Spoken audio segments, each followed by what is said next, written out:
Mackenzie. Delmar.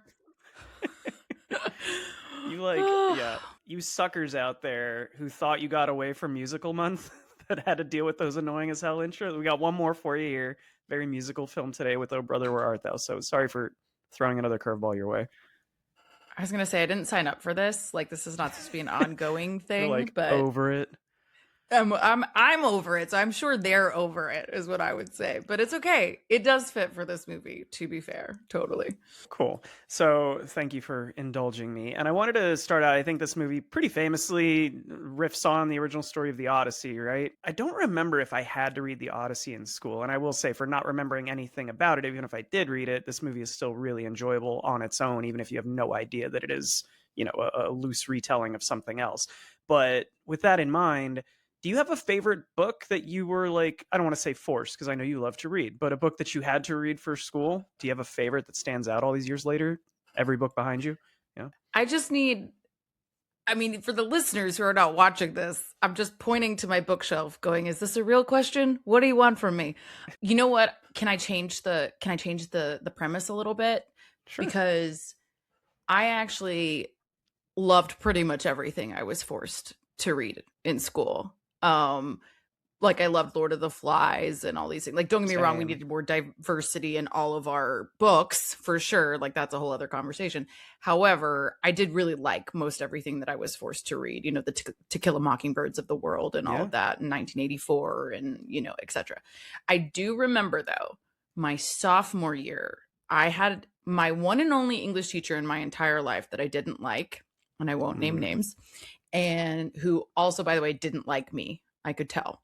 And she had a really weird syllabus. She was like that one weird, edgy English teacher who, don't get me wrong, can be a very cool thing for a lot of students. But she picked really strange books. Like, we didn't read anything that anybody else was reading in our sophomore class. So, like, while everyone else is reading, I don't know, All Quiet on the Western Front, we're reading like weird contemporary fiction that nobody is talking about. And I remember this one book, Davita's Harp, that she made us read. And I hated it. I couldn't finish it. I was like, and I don't like DNF books really. I read them. And so I just couldn't finish it. And I remember it was like the first time that I faked it. I think I was like trying to find, Cliff's Notes or Spark Notes on it. And you can't because no one else is studying it.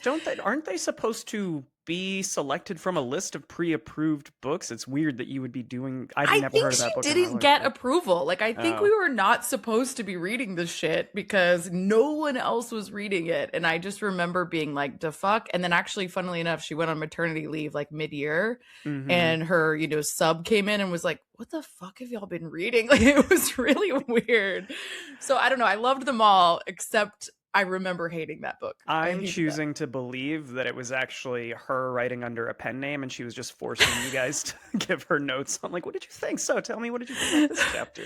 I feel really bad because maybe that's a really good book, but like as a sophomore in high school, I was not ready. I don't know. I just didn't like it then. I have not revisited it. I do have it. It's literally sitting right there on the shelf. But no, I hated it. What about you?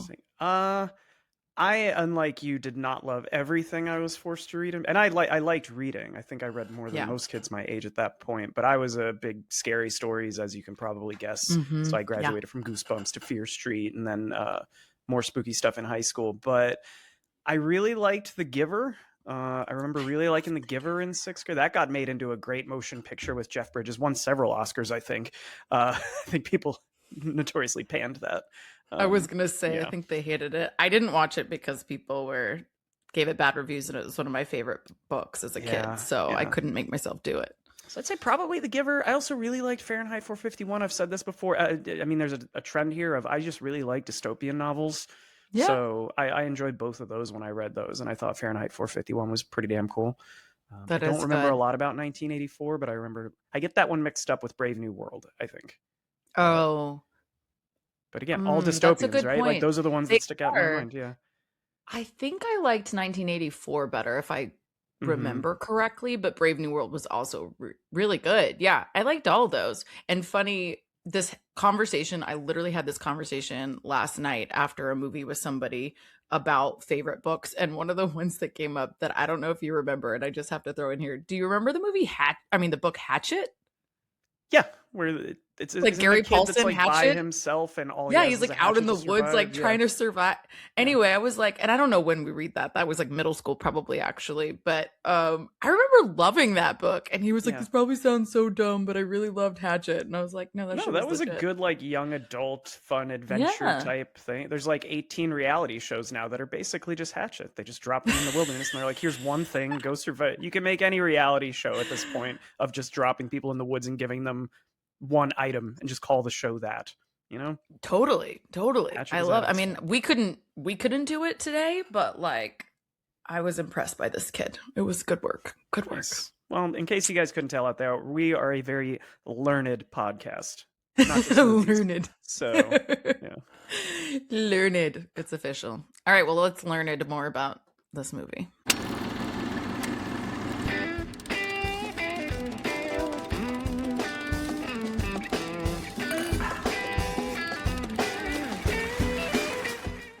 Welcome back to We Drink and We Watch Things. I'm Mackenzie. I'm Lamar. And if you have not been here yet, we are continuing Fan Chan, which is you guys' recs, your asks of us. Hilariously, we've gotten several more after Fan Chan is locked. So sorry if you're just now hearing about this. But I think this is one that everybody kind of agreed on pretty universally. It took it away in the polls, I believe. But Yeah, this one cover... didn't have much competition. I forget what it was up against, but this pretty much steamrolled. It was but like it, 80% of the vote. Yeah. Yeah, just ran away with it. So we're covering today, Oh Brother, Where Art Thou? Which I didn't. This I think is Janelle's favorite movie. Legit, might be her number one favorite film. Wow. So she is very happy, and I think she's the one who actually made the suggestion that we do it for Fan Jan. So okay, shout out to her. We also, I feel bad because I think Sicario. We basically, guys, we took all the requests from last Fan Jan. We didn't want to have to like read, and we added new ones this year. But so I don't know who actually recommended Sicario. I couldn't shout them out last week, but Janelle, shout out for this one. But this is a movie that I didn't realize until the last 5 years or so how much people really love this film.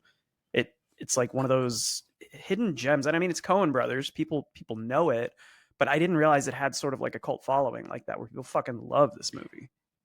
I don't know that it's very culty. It was huge when it came out. Like it was, I remember it being a big deal, and I mean to the degree that I think I've mentioned this on the pod. My mom was she's a big movie person, but she doesn't buy movies. Like she's never been a purchase a movie person. We had a handful of VHSs and DVDs over the years at home, but she was very judicious about it.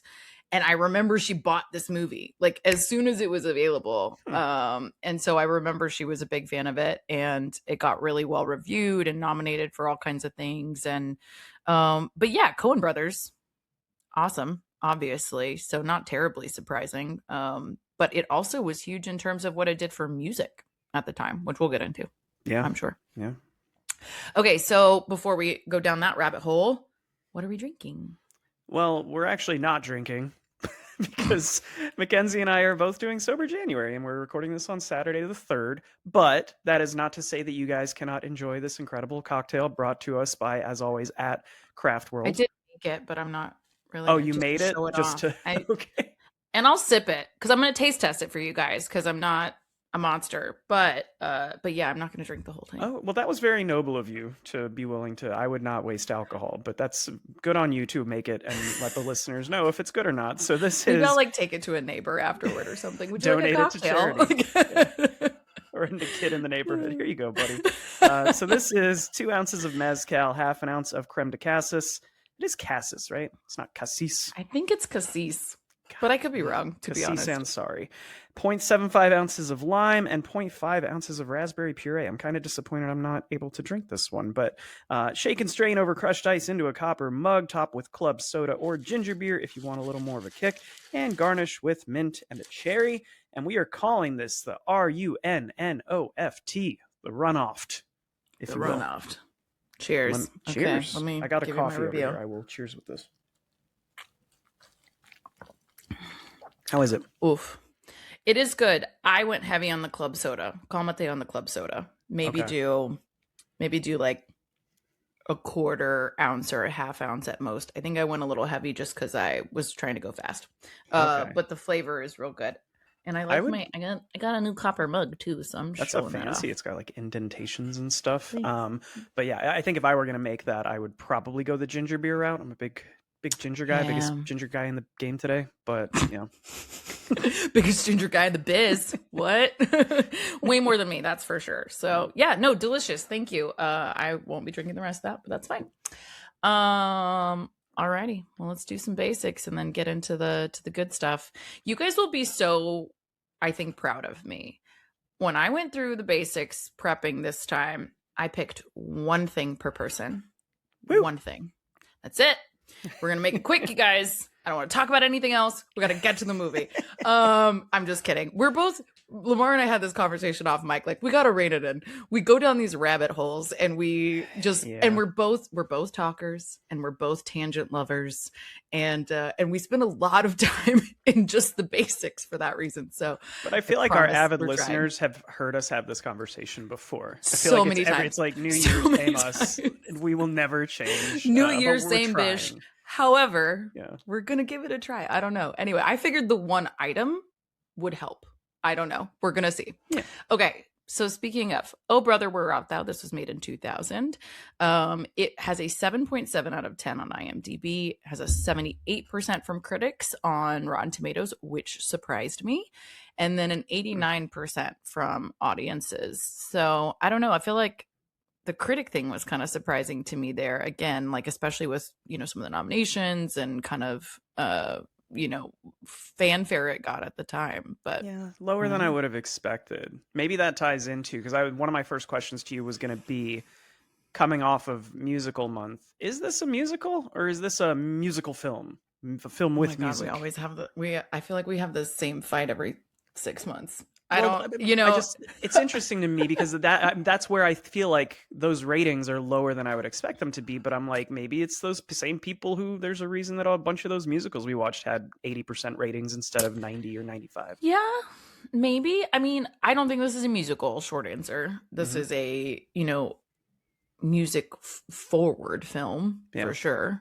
But I don't think it's a musical. I mean, the musical isn't like informing the plot, moving the plot forward. It isn't, especially people just breaking out into song for no reason or about the thing that they are doing or whatever. So in that sense, it's not a musical, but the music is, I would say, a whole character. It's a driving force. It's a character. It's like it's part of the setting. The it's a part of the it's part of everything. The so fabric. Yeah, it's the fabric of this story. And it did, again, a lot for bluegrass and Americana music and like a real resurgence. And I can't remember what it was like stat wise, but the soundtrack overtook the film in terms of sales success. Like it sold millions of copies. And this was, remember, this is CD days, guys. People had to go physically buy this. So it's pretty impressive, I think. And it won like album of the year at the Grammys, which I didn't realize that either. I mean, I knew people liked this film a lot. I did not realize, to your point earlier, that it was way, way, way popular when it came out. So, yeah. And Tim Blake Nelson is the only member of the cast who's actually heard on the soundtrack, like his actual voice. And I think personally you can tell that when you watch the movie. Like, I feel like it sounds like his voice. Some rough lip versus the others on other characters. Yeah. On the other characters, exactly. But him, you can tell it's him. And so he's the only one of the cast who won a Grammy when that won that, because he's actually on the music. Yeah. I wonder where he's at with his EGOT then. I know. That is actually a great question, because he's a character actor, but he's very talented. So I'm curious. Okay, so some other basics here. Director Joel and Ethan Coen, as we know, done all the things. I'm just going to go Big Lebowski because that's what you guys probably know most. I feel like that's what a lot of folks know. Also wrote the film, obviously. And I think the big thing here is that, of course, it is also based on the Odyssey, as you called out earlier. But they had not read it. In fact, again, for Tim Blake Nelson getting all the shout outs, he's the only one who had. He's the only one who had read the book before filming the movie. He actually has a degree in classics from Brown University, which is amazing. So yeah, super smart guy. So he's the only one who read it. I have obviously read it. I actually have 2 translations of this book. This is the better translation if you do ever want to read this. I think in high school they don't pay much attention to translations. And it really does make a difference in terms of readability. You know, like how much does it flow like a story, I think. So this is translated by Robert Fagles. And I think is the better of the 2, and it's very readable. And yeah, it's just a great story, and I just think it's so fascinating. They actually did a really good job adapting it, despite never having read it. They said it's mostly like by osmosis and just other references to the film. They have a couple things that don't line up, but on the whole, I think they have some core characters and things that they did really well as a result. Yeah, I found it interesting. I didn't read this until after I'd seen the movie, but it made so much sense while watching this one. I love pretty much everything I've ever seen by the Coen brothers when they're working together on a film, but their writing process. Did you read about this at all? Like the way that they write their films? No, not for, well, They do they do them all the they same? Because I didn't read about it for this. Pretty much. I mean, this is based on an IMDb fact, but I assume it's mostly true. But essentially, they do not storyboard or even have like a blueprint to start a film. Essentially, they just think up scenes that they think will be cool. And then they write like individual scenes together and try to find, and then the story kind of comes together through these really cool moments that they've constructed. And they say occasionally that results in them getting this writer's block halfway in, and they just decide to go do another script and then come back to this one and then work through the writer's block. But I think watching this, that made so much sense, because this almost feels like 40 different scenes of like sketch comedy tied together. Like every scene is its own moment and like hilarious for its own thing.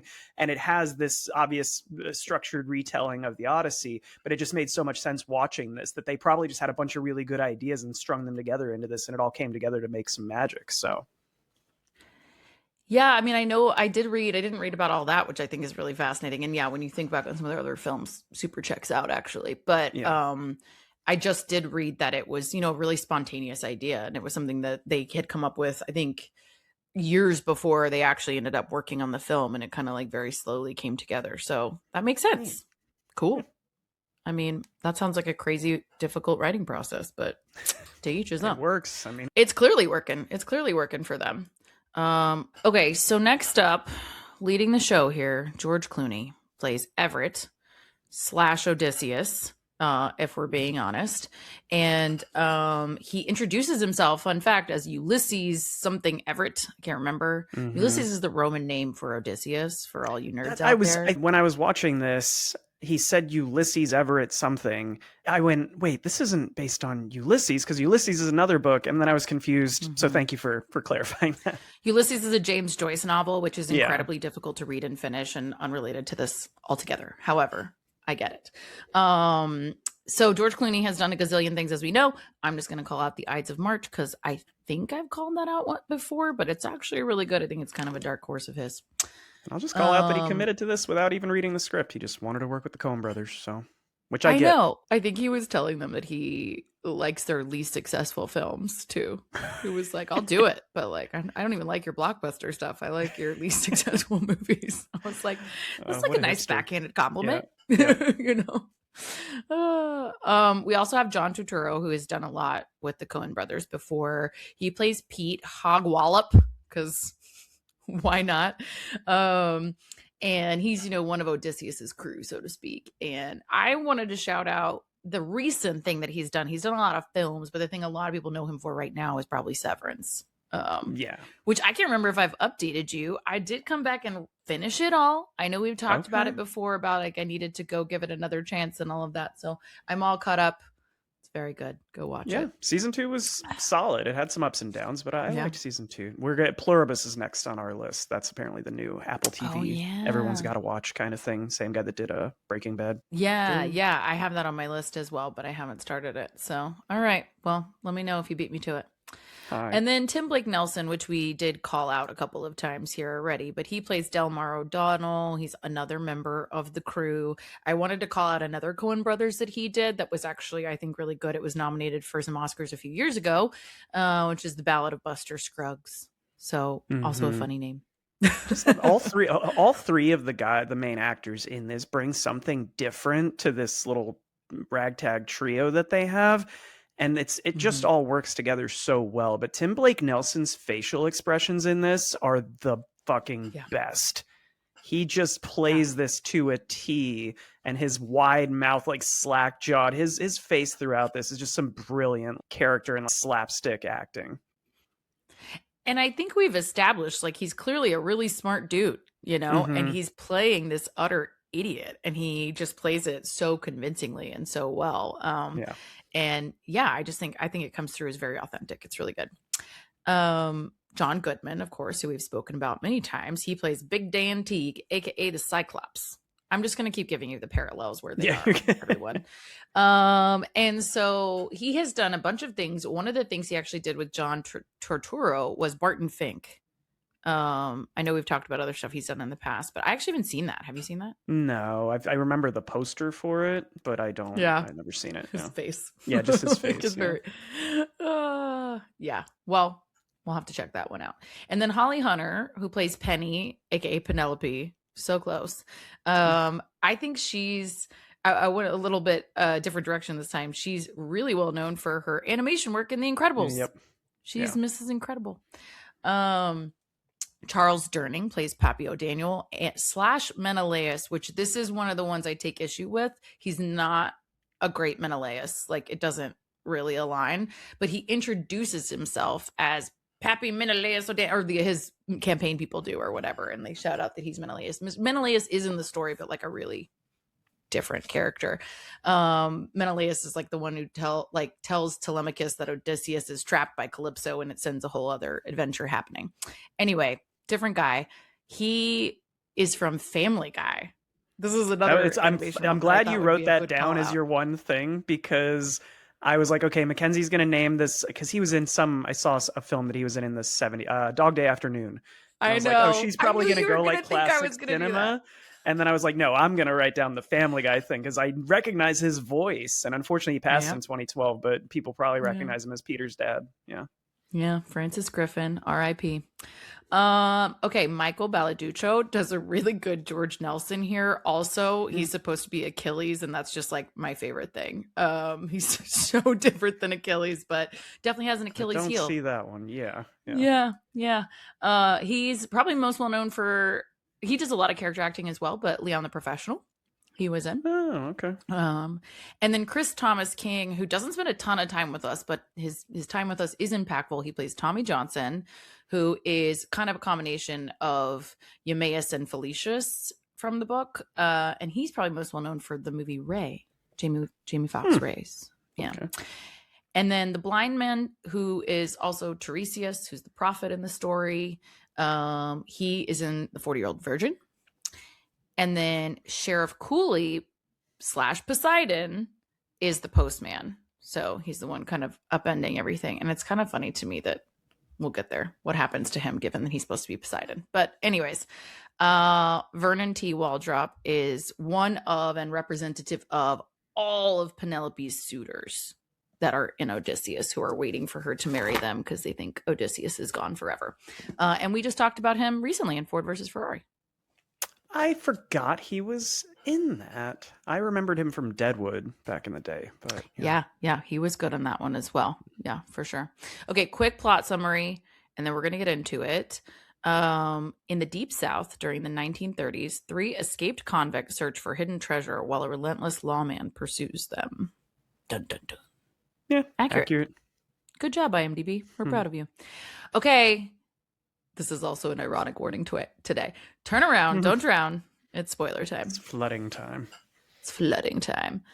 Okay, well, real quick, this is pretty successful. It was a $26 million budget, and it made 71.9 in 2000 in the box office. So, and it broke a lot of ground in a lot of ways. I mean, it did some cool stuff for it as well. So it's really popular, and I remember it being that it looked so different, and that was one of the groundbreaking things that they did. They digitally color corrected the whole thing. It's the first film to do that. It feels older than it is. Like, It's Yeah. from 2000, but if you told me, minus the big name actors, and if you told me this was a 1990 film or 1988 film, I'd believe you. Well, they wanted that. I mean, this is supposed to be again during like Depression era, so it's Hmm. supposed to be very Dust Bowl-esque as well and dark. And so they wanted that like golden sepia tone to the film. And that did not exist in Mississippi where they were shooting at the time. And in fact, it was so green. They were like, this was more green than Ireland at the time that we were shooting. It was so lush. And it was just the opposite of what they wanted to do. And they did try to color correct it on film physically, and it just didn't work. So Hmm. that's when they ended up doing it digitally. And it was the first film to do that. And I think it really works. Like, I mean, it's, if you imagine it being more green, for example, very lush or whatever, it just wouldn't fit. It just like Hmm. wouldn't fit the story, I think, at all. Yeah, it looks awesome. And I feel like one of the first things we have to talk about is not only does it look great, but we've talked about the soundtrack, but just the way that they weave the music into this of Mm-hmm. songs come in, songs come out. There's some dialogue, and then there's just music. They're drawn to music throughout it. When they hear things happening, and it's almost like the music is what's driving them toward the next plot point. They follow it down to the river when they hear the congregation Mm-hmm. singing. They follow it down to the other river when they hear the three sirens singing. Like, just I love how the music gets woven in, but to your point, it's not like a musical where they are singing their actual feelings and thoughts. Yeah, I mean, again, I think it's another character throughout, and it Mm-hmm. becomes kind of another protagonist, for lack of a better term. And I think it's interesting that for them, especially early on when they're recording as a Soggy Bottom Boys, it's just a means to an end. They're just like, we're just trying to go singing in a can to get $10. We Mm-hmm. just want to make some money so we can, get to the bigger treasure, quote unquote, which is the driving story behind this. And I do think that's a really cool, fun parallel to the book of Odysseus's treasure is getting back to his wife. That's what he's trying to do for the entire 13 years that he is gone. And so they don't know that, like this crew in this version doesn't know that. They don't know that he's just trying to get home, that he has created this like mythological treasure for them to pursue in order to get home. And it drives so much of the plot forward. And this is just a means to an end for them, and they become famous without even realizing it, I'm which glad you mentioned that, because I just love at the end when they start performing and they don't realize that the song has become a hit in yeah, their absence. Like they just did this thing on a no, whim. their And eyes go then all wide. They're they like, turns what? around and George Clooney turns around and is like, what the fuck is happening? How do people know this Yeah. song? Yeah, it's Yeah, brilliant. and they also they have that paper earlier where they're reading about the potential future flood in the area for the electricity thing that we learn about later.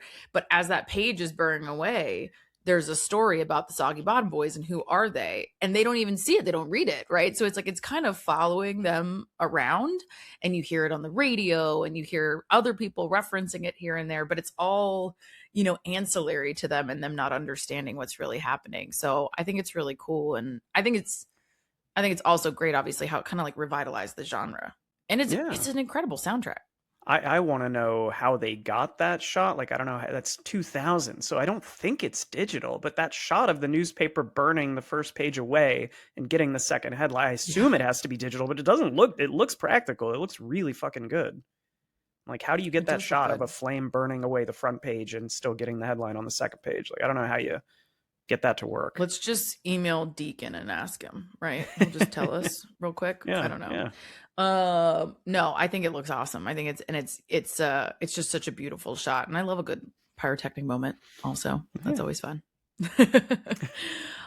The other thing I think we got to talk about is, again, like, I just love that it's just created this great, not accidental, but kind of accidental parallel to the story, to the Odyssey, that they haven't read. I will not cease to be impressed by creating a script with such parallels and character parallels, but also plot point parallels, and reimagining those in the deep South. Like, you mentioned the sirens, and, that combination of that part of the story to Circe is turning, and the story Circe turns the crew to pigs, and they actually get past the sirens by putting wax in their ears and tying Odysseus to the mast, and like they're combining different elements of the story throughout. And then you see the baptism scene, And that's reminiscent of like the lotus eaters, you know, who are just, they are literally accidentally taking drugs and getting into this, you know, ethereal state where they don't really know what's real and what's not. And you see,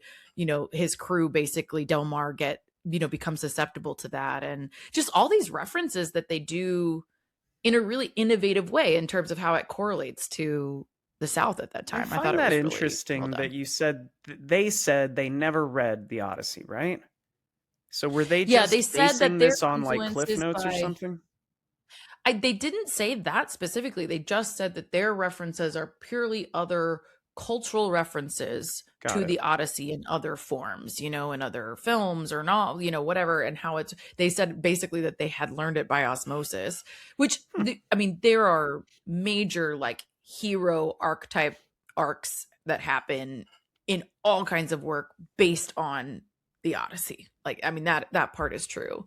But yeah, the precision with which they do it, you know, like having a cyclops, like Cyclops, aka John Goodman's character, he's the one-eyed Bible salesman, like literally a cyclops, and he sabotages their mission the same way that the cyclops does. Like, just very direct correlations that I'm like, yeah, did you give us a goog? Like, you had to have researched this to have gotten it so close. But I really like the parallels that they choose. They do a really good job. It was 2000. Could you give things a goog yet? I You don't know could. It when was just Google's. very slow. It was Okay. very You slow. had to wait Yeah. like Yeah. 20 minutes for the You results had to to go make a load. sandwich and come Yeah, back and, those you know, days. I listen did to the want to call it. dialogue. I had a random thought as I was watching that siren sequence because it's the song is the repetition of the song and the way that the girls are behaving, and you know something is off, and it's really like beautiful, but it's also unsettling watching that. And I had this thought of the Coen brothers, if they haven't already, need to make a horror film. I feel like they could do a straight horror film really well because that scene alone was, I was like, this is kind of creepy as hell. And they're just singing the song over and over again and like making moves on the men. Like, I feel like the Coen brothers could do horror. Everyone A should do horror. siren horror could be really Yeah. cool, to be honest. Like, sirens are creepy as fuck. They're really powerful, but they're creepy as fuck. And I do think it's interesting that they kind of combine those two things, the Circe and the sirens of it all, because they do get past them. But you're right, they play it so well. And again, it's like these washerwomen in the South, and the music is the Southern, but it's very soothing, you know, bluegrass. And so, yeah, I think they do a really good job. They could totally do a horror. Let's just, again, we're just gonna email these guys and they'll Yeah. crank one out. They haven't done one. I Anything thriller-y? I mean, No I don't know. Country I for want to Old go read Men's it. got some unsettling Yeah, parts with Anton, but like, right. no, I don't think they've done it straight up. I could be wrong. The other thing that you No. mentioned that I wanted to call out is I love that the baptism scene and just Mhm. poor like So well done. Delmar and House. You said you used the word susceptible, and he's just like, wait, I can be forgetting. He just runs out there and cuts the line, and then just good news, guys, everything. And then he talks about how he lied the day before, but I just ain't that religion for you, you know? The He's just logic like, of let me just baptism. control Z everything I've ever done. It's gonna be fine. Yeah, And I yeah. love that he thinks it's gonna get him out of the repercussions of it. You know, No he's so dumb that consequences. he's Yeah. like, yeah, I'm not gonna like go to jail or anything, right? Like, I'm good now because I just got redeemed. And I love Everett just being like, no, you dumb. Like, you're still going to jail, you know? Yeah. I remember there was like I can't remember which serial killer it was, but there was a serial killer who claimed right before he got like executed that he had prayed for forgiveness. And I'm like, so by the logic of religion, he's in heaven? Yeah, that makes sense. Anyway, sorry, we won't go down that rabbit hole, but that's what that made me think of, this baptism of like, yeah, now everything's fine. I'm redeemed. You know? Yeah, and I mean, and I think that what I like about what they do with it is they make it mirror the Lotus Eaters in that he is so not just deluded but almost delirious.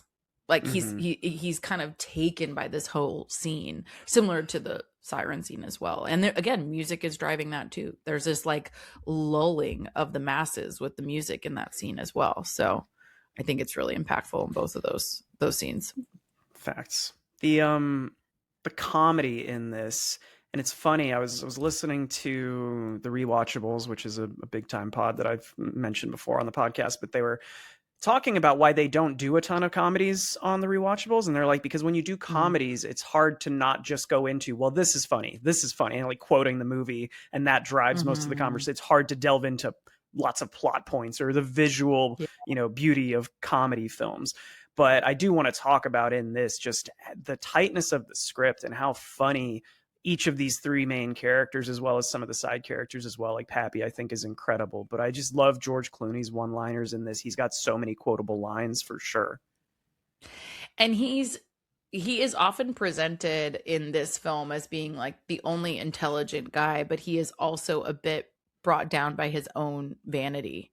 Oh, And for I sure. sort of, and I love that for him. I actually love that motif that they have throughout of the Dapper Dan. Like, speaking to your point of the humor, like, it's hilarious that he basically has a fit over getting the right kind of pomade for his hair. And, and it's funny and it's a joke, but it's like this anchor for him as a character. And it seems like it's kind of tethering him to, his kind of old life or his old world and all those things. And but he's so good at like just the quick wit, the references, the jokes, the tight spot that he says over and over and over in that one scene that is just Yeah. hilarious, because you're like, We're yeah, gonna we check get it it, out. man. Like, what are we gonna do about it? Yeah, I love it's a fool who looks for logic in the chambers of the human heart. That's like one of his first lines, and I Yeah. love that of Yeah. that's him. He's so weaselly in this, but to your point, he's charismatic, and that's what Yeah. lets him get away with it. But he's just straight up lying to these guys throughout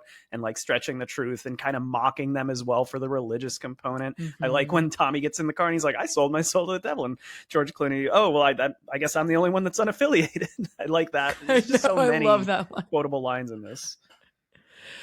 Yeah, I love that line. And I like his whole scene with Big Dan, the John Goodman scene with they just have this great witty repartee. And he even says, I see you're also blessed with the gift of gab. And he's like, yep. And they just feed off of each other in that Yeah. scene. And even though you can kind of feel, I think, that it's gonna go awry, like it can't be all well and good at this point. um they just both have this different type of charisma, and you see the shift of John Goodman beating the shit out of them. And I think his reaction is actually great. He's just like, how could this charming, intelligent person like myself be screwing me over?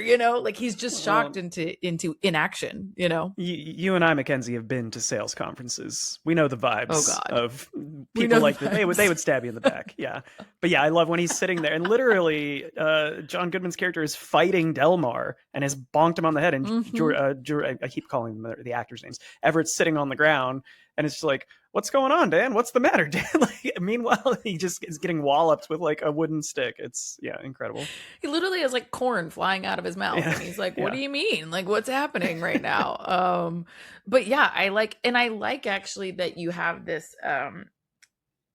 charisma across these characters in just very different ways. Big Dan, Everett, Pappy O'Daniel, to your point, like, they're all these big, almost titans, excuse the reference and the pun, but they're Mm. almost these titans of this story, but in with really different character types at the same time. And you have these two gubernatorial candidates who are also like these big, kind of charismatic men in their own ways, but every single one of them has their own, really selfish motivations, and some of them far less honorable than others, as we know of the Homer Stokes of it all, being a Klan leader.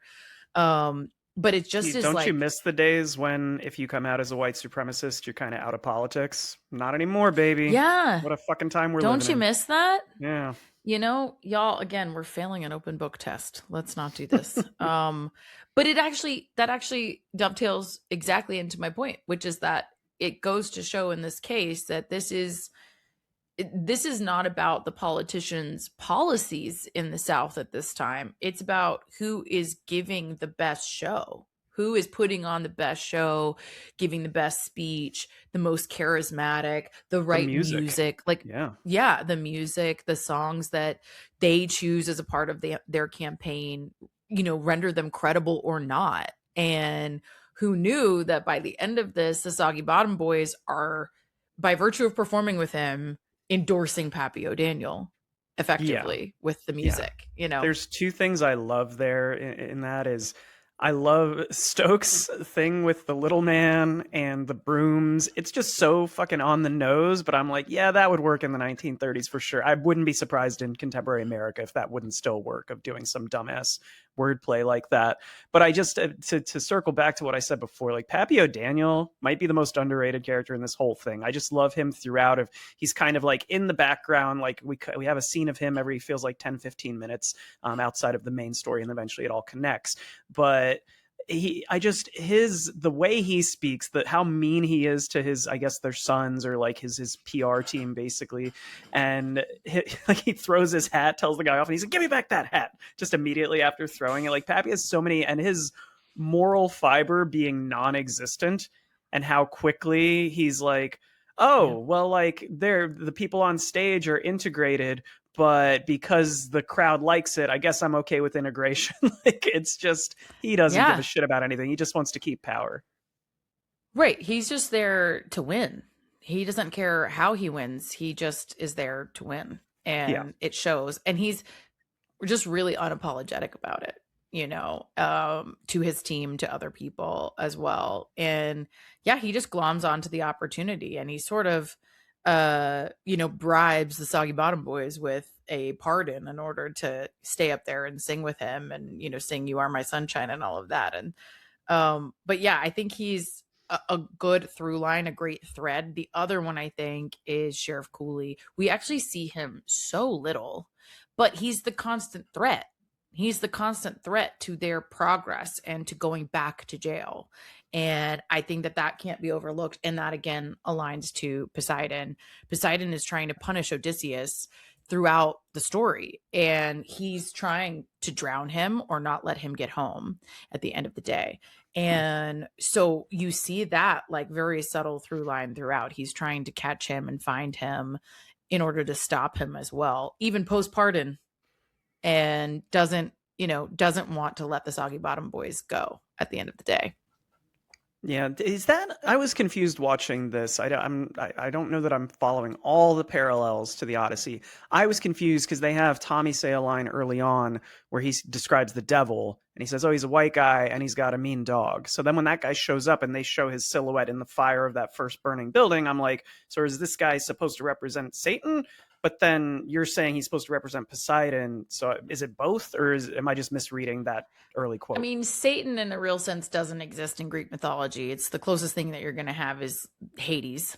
And it doesn't exist in this story, really. The person that is coming for them in this story is Poseidon. Okay. And Poseidon, and this is the thing about gods in Greek mythology. They can be your friend or your greatest enemy, your Satan, your devil, your whatever, depending on who you are aligned to.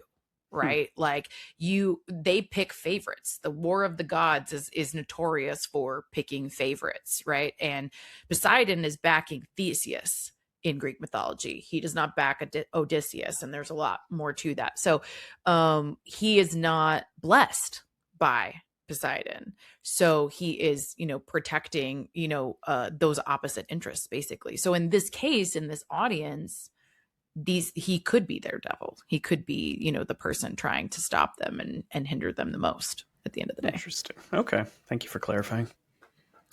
I'm just here to be the nerd. But I mean, again, y'all should read it because it's actually really good. I love it a lot. But I think, Sheriff Cooley is like, he's chasing them, and it comes down to this moment of the flood that has been at the very beginning prophesized by the prophet.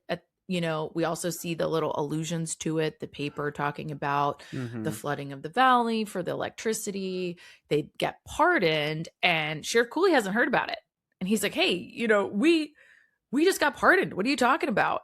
And he basically tells him, hey, I don't have the radio. As far as I'm concerned, you guys are still fugitives.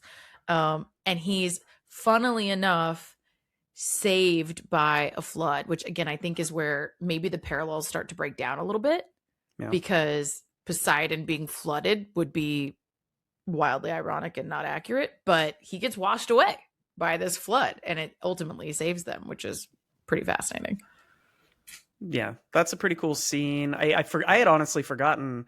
I think I've only seen this two, maybe three times, and I had forgotten Mm. everything that happened after that musical performance. For some reason, in my head, I always Mm-hmm. associate that musical performance and them getting pardoned as being the end of the movie. I forget there's another 15, Mm. 20 minutes after that. Yeah.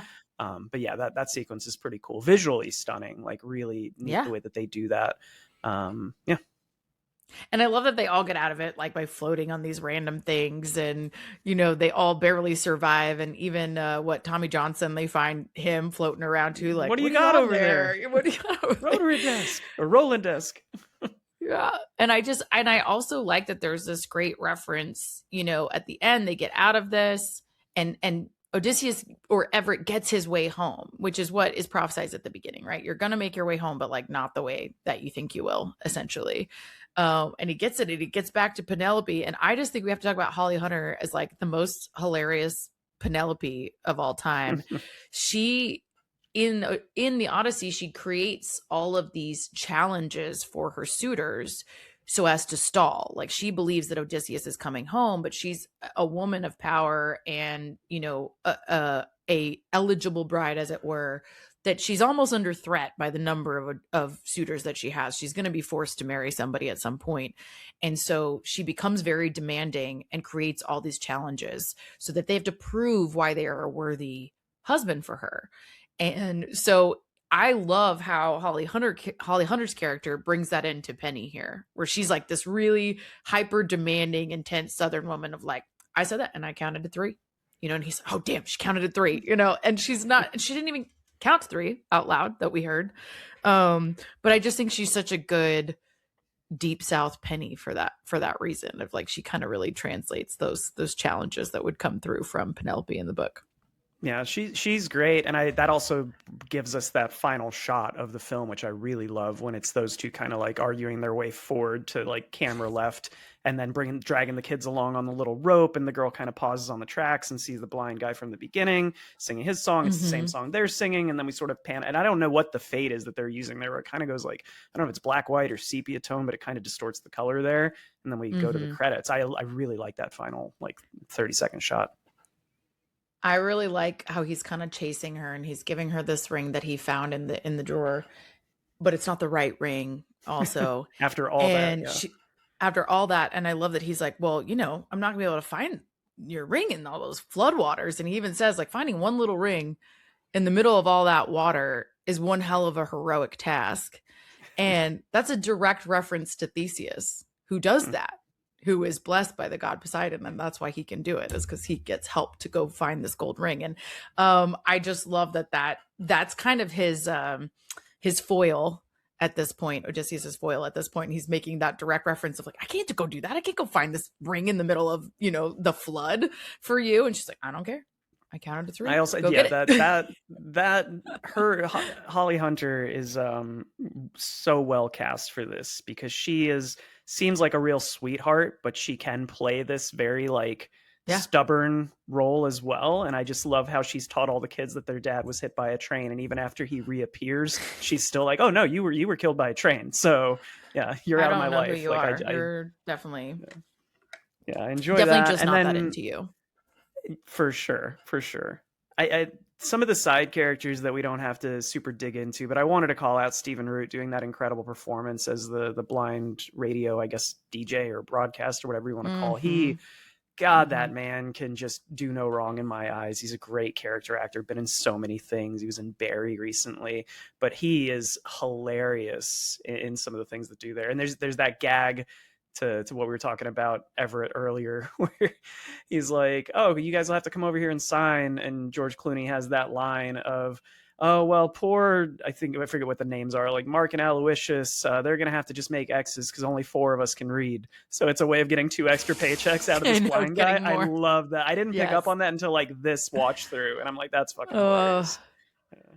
Yeah, no, they're so good at those like little subtle. He just can talk his way into and out of anything as far as he's concerned, and he's just, again, he's quick on the draw. I love it. I also really like the Hogwallop cousins. You know, that scene early on when they first break out and Pete's cousin who kind of houses them temporarily, Yeah. but then gives Yeah. them away. That scene is also really funny. And he's like, you know, they got this depression on. Like, I got, you know, basically, I got to do what I got to do. And it's just this very cutthroat moment, but it's this very, you know, like down home, you know, you betrayed me, and they end up in that tight spot. And yeah, I think there's lots of small but impactful performances like that kind of throughout. But I do have one complaint. Let's hear it. The fucking cow murder. I forgot about the cow murder. I did not remember that was happening. Silly looking though. It's hard. I get more upset about the frog, honestly. The frog is terrible. Yes. The frog is really terrible. The squeezing. Hate that. But I didn't like seeing the cow shot. You're right. When they get hit with the car, it is very silly looking. It looks cartoonish to some degrees. Like, that's not as bad. It's the straight up shooting the cows, because he's like, I hate cows more than cops, or whatever he says. And he starts shooting them. And I'm like, how can you hate a cow? Like, what is wrong with you? Anyway, I decided I don't like Achilles anymore. So here we are. Yeah. I love Delmar in that scene where he pulls out the gun and he's like, what line of work are you in, George? Just deadpan. Well, for me, all that to say, like, I just think it's a really good time. Other than the cow murder and the frog squeezing, which is also murder, I think it's so well done. And again, as we've said, the music really drives it and complements it so well, and the performances are excellent. Other than, as we've said, some not so great lip syncing here and there. But overall, I think it's so well done.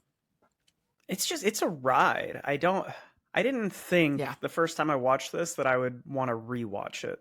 And it's odd, because typically movies like this that are so heavy on music and the music is so good, that's usually what makes me want to watch more of it. I'm thinking like, you know, Scott Pilgrim versus the World or something like that. It's usually more often than not, that's the hook. In this case, it's not the music that does it for me. It's just how damn funny it is. And like I said, every scene is a 5-minute moment in time that feels like it could be a standalone 5-minute sketch comedy. It's just the characters are so damn good and it ties together. So yeah, really, really rewatchable. And I think, to your point of how it's written, makes it really compelling that it's able to be as cohesive as it is, when it does feel like it's a bit of these sketches, like you're saying, and apparently, obviously, based on their writing style, it kind of is. And but it comes together in this case and creates a really great flow and storyline that, you know, again, aligns to the story that they don't even really know that well. So that still breaks my brain a little. Yeah, they're super talented, apparently. I love it. They are. Okay, so with that, what's your rating? I hadn't thought about my rating until this exact moment. So let's see. I'm going to do Mackenzie and just know that you will be in trouble with Janelle if you do this wrong. I know, Ready, if go. I go too low. I've got a range that I'm gonna come in somewhere between an 8 and a 9. I'm not sure which way I'm leaning right now, but the comedy is so damn good. I have 6 other quotes that I could have spouted off during this episode of just funny things that just make me laugh every time I see this. I think it's very Mel Brooks in a way. It's very dry at parts. The whole, when they go to the Klan thing, it should not be funny, but the whole them responding, yes, no, hooray. That is so Mel Brooks, you know, like so Mel Brooks. And just the comedy is what seals it for me. The music is obviously fantastic. The story is cool enough. And I miss out on a lot of the Odyssey references, to be honest. But I think I'll go 8.5. I think it's really, really good. And I will definitely at some point watch it again, which is something I wouldn't have said 10 years ago. Okay. Well, I'm glad we redid it then. Yeah, like a solid 8 is probably fair. I like you said, I think it's just an even more compelling now, hearing how it was written too, how it comes together to tell this really great story. And the performances are awesome. You have all these incredible character actors coming together in this one story and doing a really beautiful job. And then, understanding how they color corrected it. I did always wonder, you know, when I first saw it way back in the day, like, how does it look like that? Why does it look like that? And I just assumed like some camera filters maybe. But to understand the technical work that was done as well is really interesting to me and really fascinating. So yeah, I think it's like an 8, and it's mostly because of the cow murder, like I'm not here for it. I don't ascribe to cow murder, so they lose some points Birthday for that. cake. AI birthday cake. We need it now more than ever. Oh, it's so true. Please start sending me the AI birthday cakes instead of the animal murder. All right, kids. Well, thanks for hanging with us. Go make and actually drink this drink because it was lovely. Have a good time with that. Come back next week for continuation of Fan Jan. We are going to be talking about Remember the Titans. Yeah, I'm excited for that one. It's been a while since I rewatched it. Yeah, it had been a while for me as well, and it's very Disney. We'll get into it. It's a very Disney movie, but it's a good story. It's a good story. In the meantime, follow us on our socials. We drink and we watch things on Instagram and TikTok. You can get the video of this podcast on YouTube or Spotify video. Make sure to give us a review, like, follow, comment, all that good stuff. We love interaction. And you can always email us at wedrinkandwewatchthingspod@gmail.com. Indubitably. All right. For now, go have a drink and watch a thing. Cheers. Cheers. Cheers with my undrink drink.